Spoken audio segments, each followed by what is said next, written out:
Assalamualaikum warahmatullahi wabarakatuh. Selamat pagi semuanya. Saya Sabto Nugroho Hadi. Pada pagi hari ini saya sedang berada di eksperimen farm ya, Fakultas Pertanian Universitas Jenderal Sudirman.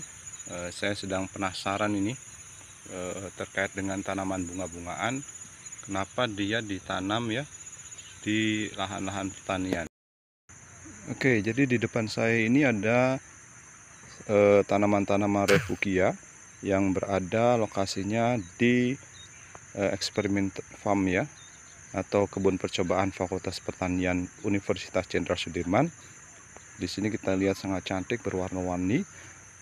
Nah, mungkin timbul pertanyaan bagi kita ya, sebenarnya apa sih fungsi atau peran dari tanaman refugia, sehingga kemudian ya di beberapa lokasi tanaman budidaya itu biasanya di pinggir-pinggirnya ditanami oleh bunga-bungaan atau ditanami tanaman refugia. Oke, mari kita sedikit membedah ya.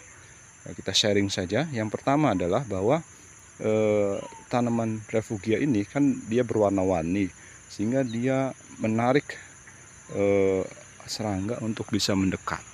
Jadi dengan keberadaan tanaman-tanaman refugia ini, serangga-serangga itu bisa ditarik mendekat ya. Sehingga apa yang terjadi? Jadi beberapa serangga itu sifatnya dia hama ya. Dia mengganggu atau menjadi organisme pengganggu tanaman yang dapat mengurangi hasil panen. Dengan adanya tanaman refugia, harapannya serangga-serangga ini justru akan lebih tertarik kepada tanaman bunga-bungaan ini dibanding tanaman budidaya yang kita tanam.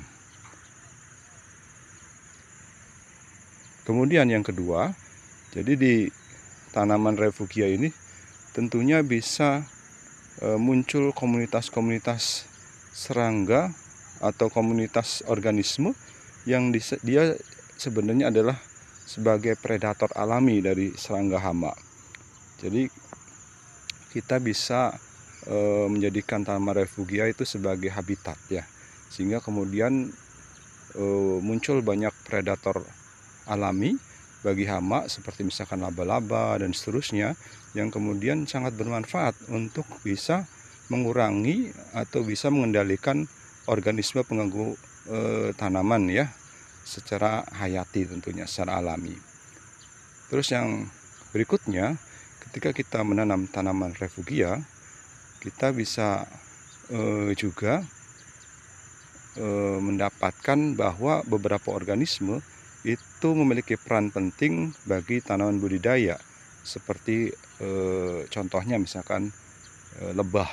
Nah, lebah itu kemudian dia akan bisa membantu penyerbukan.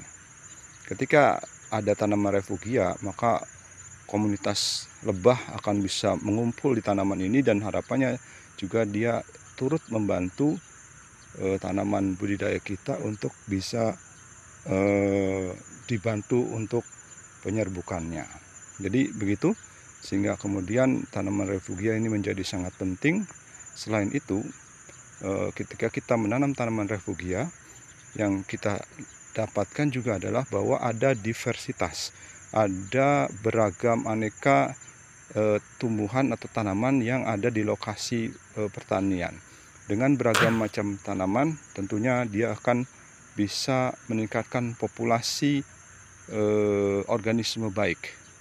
Jadi di lingkungan ini muncul organisme-organisme yang baik, yang juga dia akan turut membantu proses budidaya pertanian kita. Nah, itu ya. Nanti kita lihat di tanaman refugia ini ada apa saja organisme yang kita muncul. Nah, ini contoh. Ini jenis apa ini? Wah, salah satu serangga yang terbang-terbang berwarna hitam. Oke, kita lihat lagi. Ini ada hewannya. Aduh, terbang. Itu juga satu serangga ya. Kupu. Kita perhatikan di sini yang terbang lebah.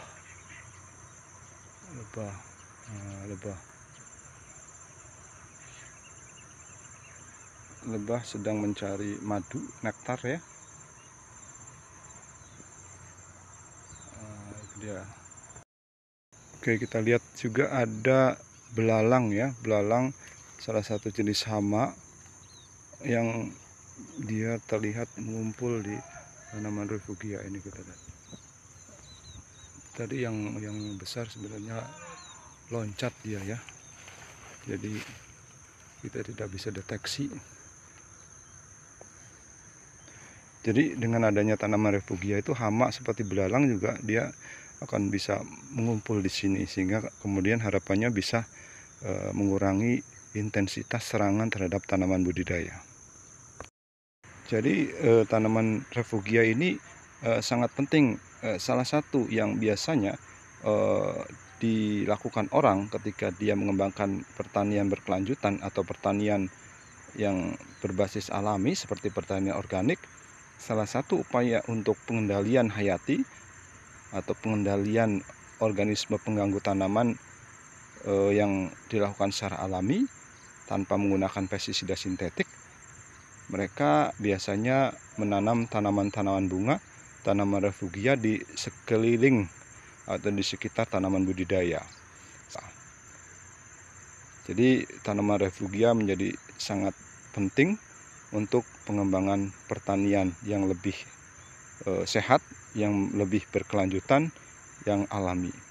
Mudah-mudahan bermanfaat. Demikian yang bisa disampaikan dari Kebun Percobaan Fakultas Pertanian Universitas Jenderal Sudirman pada pagi hari ini. Mudah-mudahan bermanfaat. Assalamualaikum warahmatullahi wabarakatuh.